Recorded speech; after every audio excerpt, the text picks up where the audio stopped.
Okay, welcome back. Another edition of our 1970 camper trailer remodel. The last video we talked about not really getting much of the big stuff done. We really have to spend quite a bit of time doing the small stuff. This one's going to require a little eyewear here. We've got these staples that have been stapled in from above. Now, the ceiling's still in great shape, so we don't need to tear it all out, but if you start trying to pull these, just rip it. So, here we go. Some people will call these dikes. I don't know really what they're called. I've always called them dikes, so just make sure you have a really good set when you do. If you have one of the cheap ones that's used for small wire, you'll tear it up pretty quick.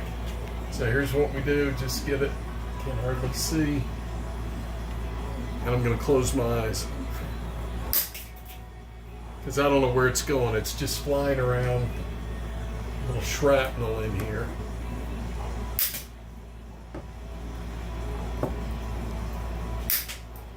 And so the ends are still here. We'll work on pushing those back up through the ceiling so that when it comes time to paint, we'll be able to get that out of the way. So again, just small things. After you get some of the big stuff done, you're going to have a lot of little things to do, so just don't get discouraged. We'll see you next time.